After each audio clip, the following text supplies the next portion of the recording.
wabarakatuh. Perkenalkan, nama saya Bina Lubia Derdia, NIM 216013, Prodi Pendidikan Bahasa Indonesia. Di sini saya akan melakukan video wawancara menyimak untuk memenuhi nilai UAS mata kuliah menyimak. Oke, sebelum kita menuju ke wawancara, kita perkenalan dulu dengan narasumbernya dulu. Silakan Bu Angga. Ya, perkenalkan, nama saya Anggraini Wahyusindra Dewi. Saya mengajar di sekolah SMA Negeri 1 Kedes. Saya mengajar di sini sudah 2 tahun ini. Di sini saya pernah mengaku mata pelajaran bahasa Indonesia wajib dan sastra Indonesia. Ya, sudah. Oke, kita lanjut ke pertanyaan ya Bu ya. Yang pertama, menurut Ibu, mengapa pembelajaran menyimak itu penting diterapkan untuk siswa di SMA Negeri Gede? Ya, keterampilan menyimak ini merupakan keterampilan dasar yang harus dimiliki oleh peserta didik. Jadi, kalau dasarnya belum kuat, maka nanti ya keterampilan berikutnya juga tidak akan bisa. Jadi, keterampilan menyimak ini merupakan dasar keterampilan bahasa sebagai penunjang untuk keterampilan membaca, keterampilan menulis, dan keterampilan berbicara. Keterampilan menyimak ini juga dapat menambah ilmu pengetahuan, menambah informasi, wawasan, pengembangan peserta didik. Jadi di sini tuh bisa disebutkan kalau menyimak itu sebagai bahan dasar untuk misalnya membaca, untuk berbicara dalam pelajaran apapun ya Bu. Iya. Selanjutnya saya akan pertanyaan kedua Ibu. Menurut Ibu, pendekatan pembelajaran menyimak seperti apa yang cocok diterapkan di SMA Negeri 1 Gede? Untuk saat ini sesuai dengan kurikulum, setiap guru itu diwajibkan untuk melakukan pembelajaran aktif. Jadi di sini guru sebagai fasilitator dan peserta didik itu sebagai objeknya. Jadi guru hanya memfasilitasi, sedangkan peserta didik itu mencari sendiri informasi yang dia peroleh saat pembelajaran. Kemudian dari informasi itu mereka bisa mengembangkan ide-ide kreatif. Jadi di sini bisa dikatakan kalau siswa itu harus berperan aktif. Jadi tidak hanya mengandalkan guru ya Bu ya. Iya. Selanjutnya, apa alasan Ibu memilih pendekatan pembelajaran menyimak tersebut beserta alasannya?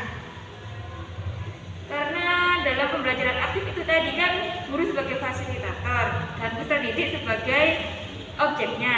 Nah, di sini guru itu hanya membuat suasana belajar yang menyenangkan dan menarik sehingga siswa itu lebih nyaman untuk mengikuti pembelajaran. Dengan kenyamanan itu sehingga mereka lebih fokus pada pembelajaran yang ada di kelas. Jadi guru itu kayak dituntut harus membuat siswa itu nyaman di kelas biar nanti pelajarannya masuk dapat ditangkap. Ya. Pertanyaan selanjutnya, salah satu pendekatan pembelajaran menyimak yaitu pendekatan cara belajar siswa aktif. Bagaimana cara yang Ibu lakukan agar siswa aktif dalam proses pembelajaran di kelas? Guru bisa memberikan persepsi yang menarik, misalnya dengan memancing peserta didik dengan berbagai pertanyaan-pertanyaan. Nah, dengan pertanyaan-pertanyaan itu kan mereka bisa berpikir. Nah, dengan berpikir mereka bisa mengembangkan ide-ide kreatifnya, kemudian juga bisa berkolaborasi dengan teman kerabatnya, nah, sehingga menciptakan ide-ide baru yang bisa bermanfaat untuk semuanya. Pertanyaan selanjutnya, apa metode yang Ibu gunakan dalam proses pembelajaran menyimak di kelas? Metode yang saya gunakan itu basis masalah. Basis masalah itu seperti apa, Bu? Metodenya itu yang komunikatif. Nah, jadi antara guru dan peserta didik itu bisa saling berkomunikasi. Nah, dengan begitu kan tidak hanya gurunya yang aktif, jadi siswanya, peserta didiknya juga ikut aktif. Nah, saling berkomunikasi. Ya, itu tadi memberikan berbagai pertanyaan-pertanyaan yang menarik. Nah, sehingga begitu kan peserta didiknya bisa aktif, bisa komunikatif. Oke. Pertanyaan selanjutnya, bagaimana penerapan metode pembelajaran menyimak di kelas? Penerapan metode ya seperti yang saya katakan tadi ya, dengan memberikan tadi pancingan-pancingan yang menarik, pertanyaan-pertanyaan yang menggugah emosi peserta didik. Nah, dengan begitu kan semua informasi yang belum mereka ketahui bisa saling berbagi dengan temannya. Oke, pertanyaan selanjutnya Ibu. Sekarang adalah model pembelajaran menyimak seperti apa yang Ibu terapkan? Yang pernah saya terapkan di kelas itu model PBL, Problem Based Learning, berbasis masalah. Jadi siswa itu menyimak ya, diberikan sebuah cerita. Kalau sekarang bisa menggunakan IT, bisa menggunakan LCD, video, diperlihatkan video sehingga mereka itu bisa menyimak cerita yang ada di video itu. Nah, kemudian setelah menyimak mereka diberi beberapa pertanyaan. Nah, dari pertanyaan itu kan ada hubungannya dengan cerita yang mereka simak tadi.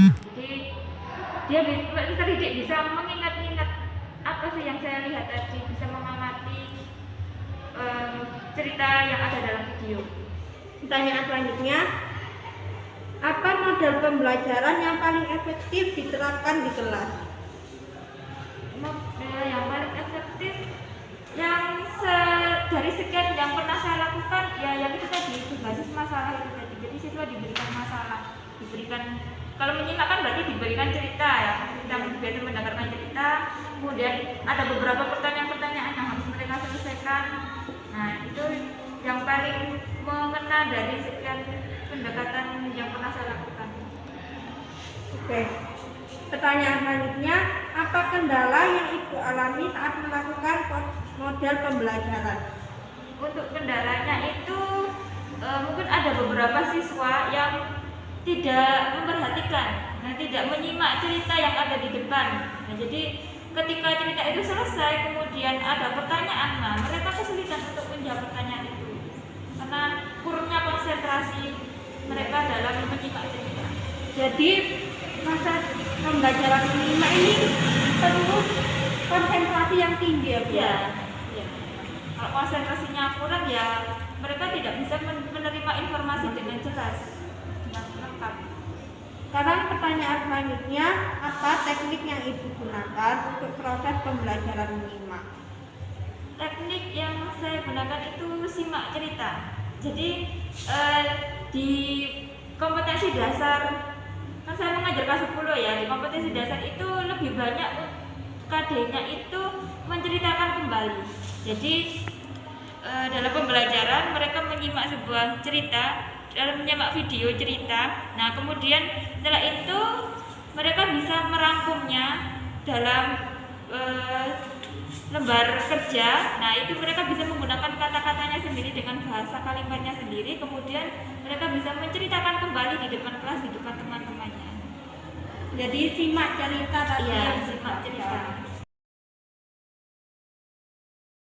Untuk kendala dalam teknik simak cerita ini, mereka terkadang tidak menyimak sepenuhnya video yang sudah ditayangkan di depan. Jadi ketika mereka disuruh untuk menceritakan kembali di depan kelas, mereka tidak bisa menceritakan sesuai dengan isi cerita yang ada dalam video tersebut. Oke, sekarang kita berlanjut ke sesi terakhir ya Ibu ya, sebagai pertanyaan penutup. Di sini saya akan bertanya, apa saran dan kesan Ibu selama proses pembelajaran menyimak di kelas untuk para peserta didik? Dalam pembelajaran menyimak yang selama ini saya alami itu kesannya itu apa ya? Karena kan menyimak itu kan perlu adanya konsentrasi yang penuh, ya, konsentrasi yang lebih fokus kepada hasil simakan. Nah, dalam pembelajaran itu kan pasti gurunya itu memberikan fasilitas untuk bercerita. Nah, dengan bercerita itu kan kalau biasanya dulu itu kan guru itu hanya menceritakan dengan mulut. Nah, kalau sekarang kan pakai video, pakai gambar-gambar yang menarik, pakai cerita yang menarik. Nah, itu bisa lebih memudahkan siswa peserta didik untuk memahami isi cerita yang mereka simak. Jadi itu yang menariknya di situ. Kemudian kalau kendalanya yaitu tadi ada beberapa siswa yang kurang konsentrasi sehingga mereka tidak bisa memahami isi cerita secara penuh. Itu kendalanya. Kemudian untuk sarannya, saya harap dengan adanya pembelajaran menyimak ini peserta didik itu bisa lebih kreatif untuk mengungkapkan isi cerita yang mereka simak dengan menggunakan bahasa mereka yang lebih menarik, lebih mudah dipahami dari cerita yang sudah ditampilkan dalam video atau media lainnya. Ya, semoga saja para siswa di sini dan semuanya bisa mencintai pelajaran apapun juga, termasuk menyimak tadi ya Bu ya. Karena menyimak dibutuhkan konsentrasi yang tinggi. Ya, karena menyimak kan juga sebagai dasar, dasar dari keterampilan lainnya. Terima kasih ya Bu sudah membantu saya. Mohon maaf bila mengganggu waktunya Ibu. Ya. Sekian, terima kasih. Wassalamualaikum warahmatullahi wabarakatuh.